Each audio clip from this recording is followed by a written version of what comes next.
World War II introduced several notorious and terrifying characters. One of them was Heinrich Himmler. Primarily popular for the orchestration of the final solution, the man is known for the abominable atrocities he committed across Europe during the Second World War. Himmler was born in Munich during the early 90s. His early life was fairly humble, considering his father was a schoolteacher. However, his life took a drastic turn after he decided to join the German army following the First World War. Because he wasn't as popular in the army at the time, he also engaged in a range of odd jobs like working as a poultry farmer. Himmler was genuinely interested in his army career and soon he got his much-awaited opportunity.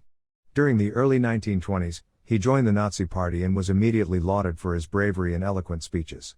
Within the next 3 years, he orchestrated and participated in the iconic beer hall putsch. This further increased his popularity, bringing him directly under the limelight. Within a span of 4 years, from 1926 to 1930, he assumed the role of the primary propaganda leader of the Nazi Party.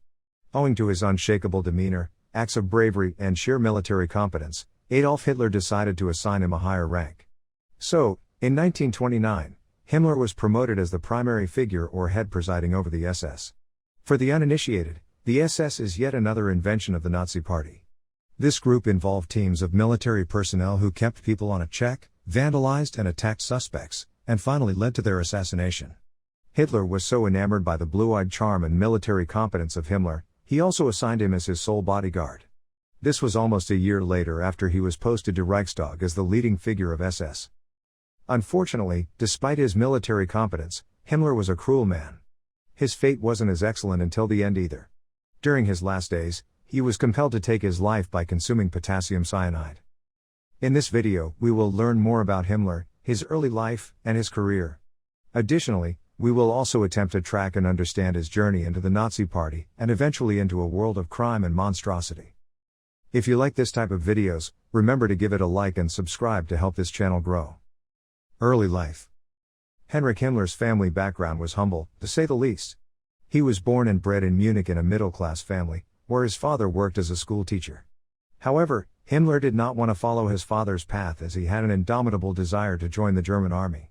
Unfortunately, he was unsuccessful in this goal because by the time he was of age to be a military man, World War I had already ended. At this time, the German military was under several restrictions and thanks to the Treaty of Versailles, any possibility of a potential military career was quashed.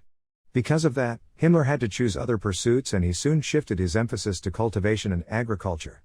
At the same time, he also started preparing for a degree from iconic technical university based in Munich. During his university days, Himmler stumbled across a group of students with a severely nationalistic mindset. Owing to their influence, he was introduced to tons of racist literature with blood-boiling nationalistic lines.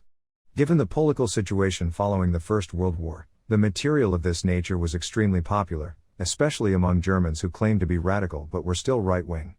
In 1922, Himmler finally qualified for the degree, but by this time he was also driven by nationalistic fanaticism.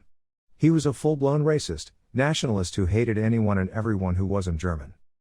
Finally, in August 1923, Heinrich Himmler got his opportunity to be a part of the Nazi Party.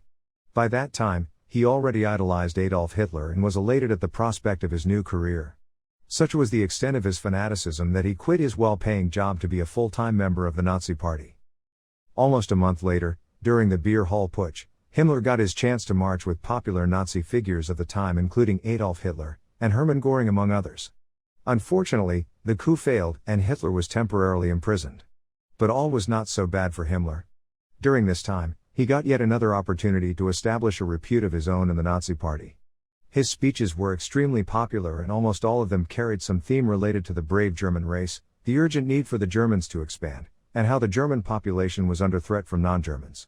His speeches reeked with hate and racist remarks.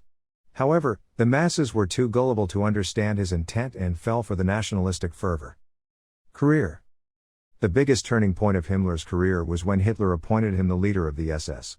This was way back in 1929, and at the time, SS operated as Hitler's bodyguards. Some of the members were also assigned bodyguards of other popular members of the Nazi Party.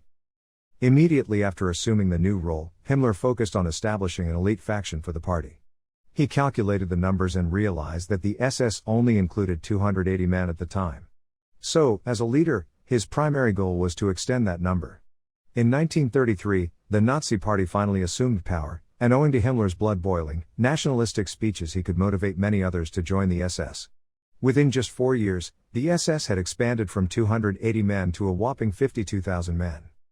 Following this success, Himmler decided to launch an induction for 2 newly introduced roles for the members of the SS. The first was related to ensuring and upholding stringent security at an internal level. The next involved ensuring racial purity to the maximum extent. In 1931, Himmler successfully launched the Nazi Security Service, also known as the SD. This team was driven to collect intelligence from the masses and closely monitor everyone they deemed opponents, within and outside the party. Such was the extent of insecurity, that they even went on to monitor the popular leaders of other competing political parties and all government personnel working under the Nazi Party. Within just 3 years, Hitler assigned the SD as the primary and only intelligence unit of the Nazi Party. Following that, over the next 5 years, Himmler also successfully integrated the Reich Security Main Office with the pre-existing intelligence unit. In 1939, the Nazis invaded Poland and were successful in their pursuits. Owing to Himmler's staggeringly powerful performance, Hitler confidently assigned him the Reich Commissar. Here, his primary role was to strengthen, boost and improve the quality of the ethnic stock in Germany. The rank and position were supremely powerful, to say the least. Because Himmler was authorized, he and the entire unit of SS could now fully control and orchestrate the method of German resettlement in the parts of Poland that they had already occupied. Over the next few years, they also monitored and planned the German resettlement in Soviet-occupied areas. Himmler was given complete authority to control the SS, SD, and almost the entire Nazi Party. He was authorized to decide which individual was German, the location where ethnically pure Germans should settle, and which other targeted individuals should be assassinated, destroyed, or simply moved out for getting the Germans to resettle. This plan was further supported by the mobile killers of the Nazi Party. As you already know, these killers were authorized to conduct mass murders of anyone they deemed enemies. Interestingly, the enemies weren't limited to Jews and extend to untrustworthy government personnel, individuals suffering from disabilities, people of color, people with other racial and sexual differences, and communists among others. Age or sex wasn't considered, and mass murders were lauded throughout, all thanks to Himmler's leadership. After the Germans invaded the Soviet Union, the activities of these mobile groups increased and expanded. Here, they employed a new tactic that primarily involved following army troops post-battles. Once they tracked the path, other members of the mobile killer unit would join, and collectively they would lead the tired Soviet army folk to the site of the killing. The killing site already contained mass graves. In case a grave wasn't available, the victim would be compelled to dig their own grave. The method was followed by thousands and thousands of Soviet army troops. Once the grave was dug, every victim regardless of their age or their sex would be stripped of all their clothes and assets. Next, they would be asked to stand before the mass grave and the mobile unit would then shoot them. One of the biggest and most atrocious killings of this nature occurred at the Babi Yar, which was a type of ravine located in Kiev. Here, the mobile group killed 33,771 Jews and got them buried in graves lining up next to each other. In the Soviet region alone, more than 1.5 million victims were killed from either mass shootings or concentrated vans. Holocaust. After devastating the Soviet Union, Himmler had a new goal.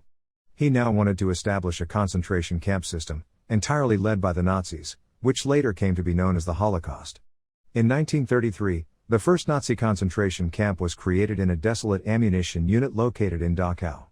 At that time, the primary goal of these camps was to house enemies and political criminals.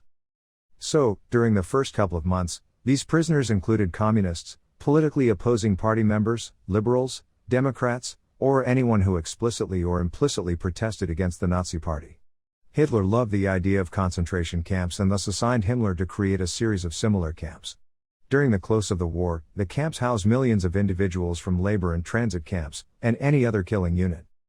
Finally, in 1941, Himmler worked with Odilo Globoknik to implement the dangerous and devastating Reinhardt operation that was designed as a means of the systematic assassination of the imprisoned Jews in Poland. They eventually decided to expand to other parts of Europe. At the time, Poland had 3 killing centers, and the first camp was utilized as a means to test assassination attempts through gassing. At this site alone, 152,000 innocent individuals were ruthlessly murdered. This was followed by other murders at the different camps. Gassing was chosen as the primary means, though it was often supplemented by ruthless shooting, hitting, beating, stripping, and rapes, among others. With Himmler's leadership, the Nazis could successfully murder 2,700,000 political prisoners, the majority of whom were Jews, sexual and racial minorities, asocials, Romas, and anyone they thought was different. Death. Despite his successful military feats, Himmler did not die a happy death. During the last couple of months of the Second World War, he was under constant pressure and also assumed to experience some psychological ailments. Because of this apparent weakness, Hitler's troops, including Hitler, shinned him aside. During 1945, it came to popular notion that Himmler had desired to outshine Hitler and that he had also collaborated with the Swedish troops for getting the Western Allies surrendered. Likewise, it was also discovered that he had negotiated with the Western Alliance to create a stronghold against the Soviets. Following this discovery, Hitler was enraged to say the least. He thus asked to strip Himmler of all powers and demanded an immediate arrest. At this point, Himmler attempted one last escape mission disguising himself as a regular soldier. Unfortunately, the plan was unsuccessful because he was soon identified and imprisoned by the Western Allies. Himmler did not want to die a disgraceful death. He thus took his life by consuming potassium cyanide. Bottom line. Despite his cruel feats and acts of utter monstrosity, Himmler was undeniably a competent administrator. However, he was also power-hungry and exhibited devotion to Hitler without any thought, of course, until the last couple of weeks of the Second World War. Despite his success and failures, it is also undeniable that Himmler was a cold-blooded, racist murderer, a chief orchestrator of the Holocaust, and a cruel man in general. If you enjoyed this video, remember to give it a like and subscribe for more future videos. That's all for now, have a good day. Bye.